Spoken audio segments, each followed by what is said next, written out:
Tomoa had a great start to the Paris Olympics, securing second place in the bouldering semi-finals. However, apart from Sorato, tops were sparse in that round, and the scores were tight. Moa's lead was small, and in a field of stacked lead climbers, he needed a good result for lead. He cruised through with a steady pace without any hiccups. His form looked really good, with confident and efficient movements. He enters the first real crux at the halfway point. No! This foot slip prematurely ended his lead round, and unfortunately, his Paris Olympic journey. But he was not alone. This one unforgiving crux move took out 5 other climbers, including Do-hyun, Hannes, Sasha, and Sam. They all suffered the same fate. Before going into the analysis comparing those that stuck this move and those that didn't, you might have seen some athletes doing the toe hook method and wondered, did the others just fail to read the toe hook? Tomoa's coach posted his thoughts. The auto-translate isn't perfect, but it hints at the coach knowing about the less risky toe hook beta, but encouraging him to execute the more risky direct beta. This is after calculating the intensity of the entire route and estimating how the other climbers would perform. This makes sense. To secure finals, he needed a competitive lead score, and without taking risks, it is very difficult to outperform the many lead specialists he is stacked against. Let's do a mini comparison between those that stuck the move and those that didn't. First, foot placement. It is hard to see, but Colin uses more of his inside edge, while Sam's placement is more at the tip. Colin's right hip internally rotated a bit more, angling the heel a bit further away from the wall.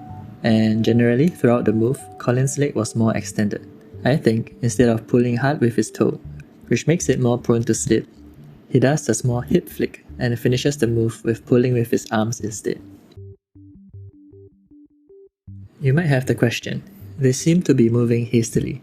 Shouldn't they play it safe and slow down the move? I'm sure they would if they could. This move was almost impossible to do static. The left hand and right foot were far apart, and they didn't have a left foothold, and the move itself was huge. They simply had to commit and use some momentum, or they weren't gonna make the distance. Megos' climb gave me goosebumps. He looked like he was doing his usual 6C warm-up in the gym. His precision in hitting the hand and foot holds, his fluid pacing. Rehearsing and visualizing a beta in your mind is one thing, but executing the visualization beautifully is another. In my opinion, he truly looked the most comfortable out of all the other climbers. He got past the risky crux with ease and prepares to enter the exciting campus section. The scream of anguish right as he fell was painful to hear.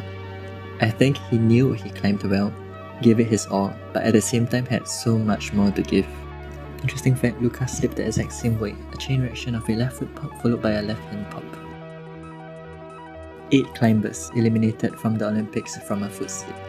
Absolutely ruthless. And correct me if I'm wrong, but this has probably the most route-ending foot slips in a single lead competition.